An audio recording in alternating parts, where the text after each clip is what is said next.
Right. Today we are going to see the 92nd Shloka of Vishnu Sahasranamam, recitation and word by word meaning.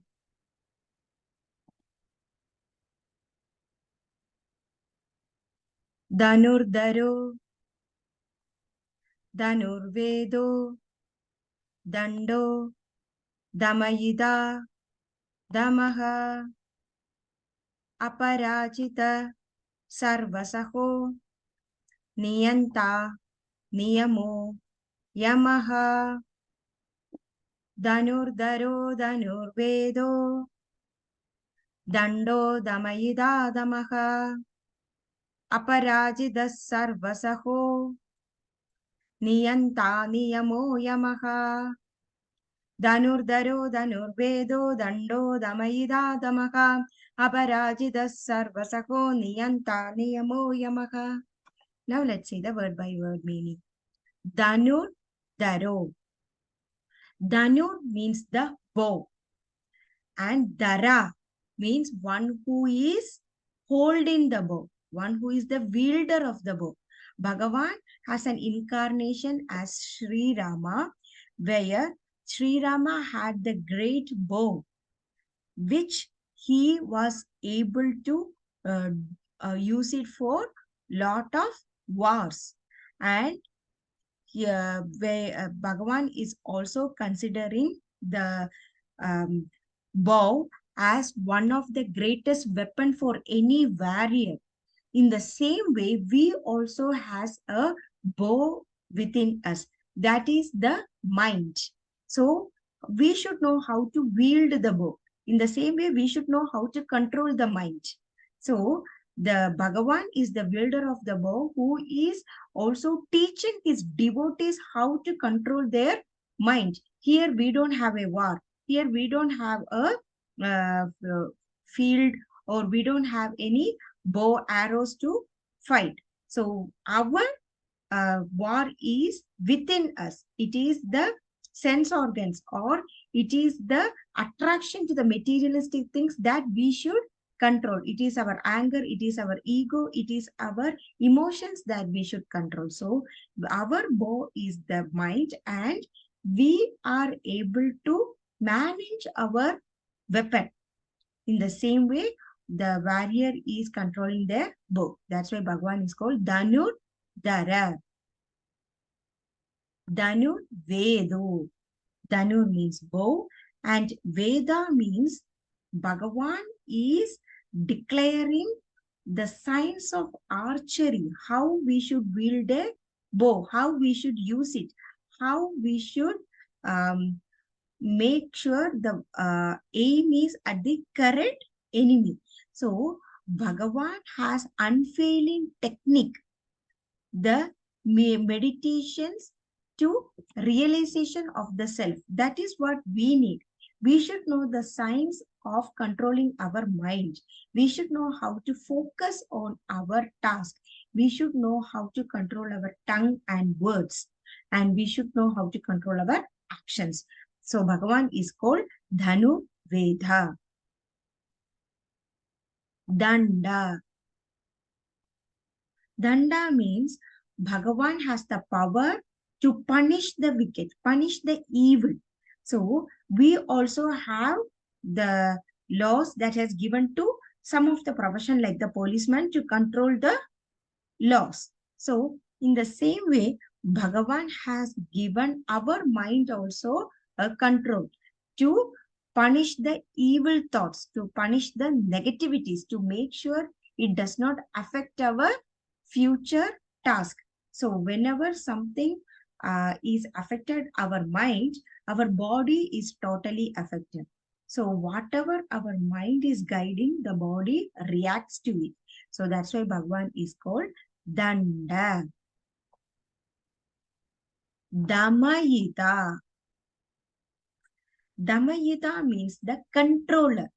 Bhagavan has the power to destroy the sinners who is having the evil thoughts and who is punishing or torturing the other person who is following the path of dharma. So to regulate all the dharma and to cultivate life in the universe in a peaceful way, Bhagavan has to take action.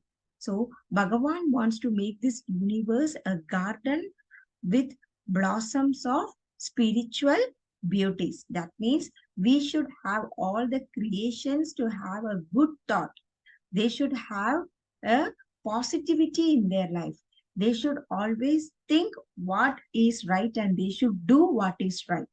And for that, Bhagavan has to control and punish the evil creation. So that's why he is called Damayitaa. Damaha. Damaha. That means Bhagavan is the result of final experience of what all actions that is happening in the universe.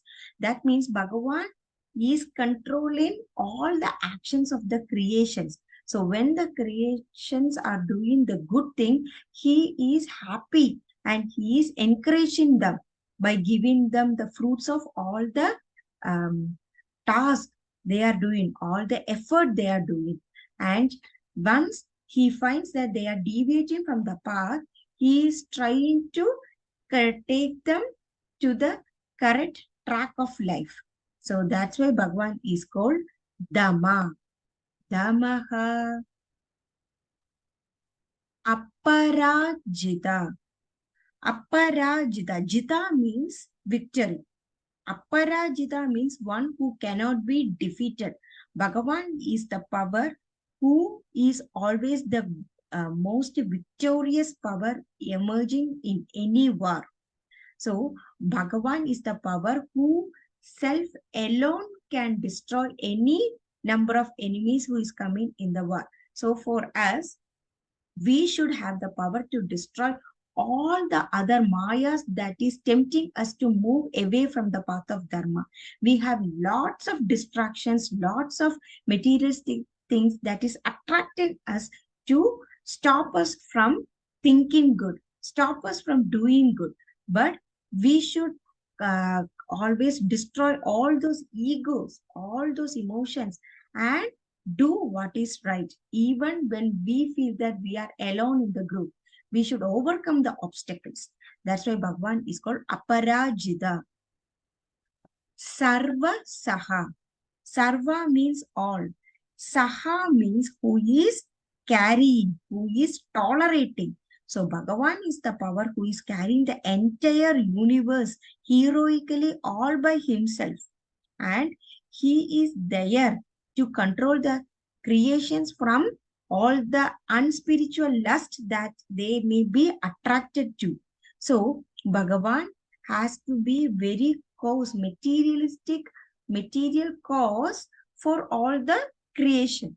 So he is there to tolerate all the good and bad from the creations. When he sees good, he tries to encourage them. When he sees bad, he is punishing them. So by doing all these actions, he is trying to make sure our creations are purely come into the path of dharma and reach the epitome of success. That's why Bhagavan is called sarvasaho. Niyantaa. Niyantaa. Niyantaa means Bhagavan has nobody above him to control him. Bhagavan does not have any other power above him. He is the controller for all the forces. The sun, the moon, the water, the rain, the clouds, the sky, the wind, everything Bhagavan is controlling with his single hand. So he is that much powerful. He is that much courageous. That's why Bhagavan is called niyantaa. Niyamo. So when you say by splitting words, we say is niyamo. That means Bhagavan himself is the creator of law. There is no laws beyond him. There is no law that is written by anyone else. Bhagavan is the giver of the law of dharma. He is given the law of nature. He is following and governing all the laws.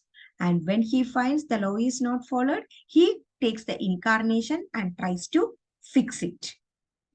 That's why Bhagavan is called Aniyamo. Yamaha, ayamaha. Yama means death. Bhagavan does not know death. That means Bhagavan does not have a birth or death. That's why he's called Ayamaha. Bhagavan is the eternal power who has been there even before the creation of the universe. He himself is the time. He himself is a pure consciousness who illuminates the sense of time. He is beyond the time. He is beyond the death. Even after the death of all the creations, all the yugas, he will be there to create a new yuga. So through which he is attaining a universe full of perfection, full of purity, full of peacefulness, and full of happiness. That's why Bhagavan is called Ayamaha. Dhanurdharo, dhanurvedo, dando, Damayitaa, damaha, aparaajitah, sarvasaho, niyantaa, niyamo, yamaha, dhanurdharo, dhanurvedo, dando, Damayitaa, damaha, aparaajitah, sarvasaho, niyantaa, niyamo, yamaha. Dhanurdharo, dhanurvedo, dando, Damayitaa, damaha, aparaajitah, sarvasaho, niyantaa, niyamo, yamaha. Thank you.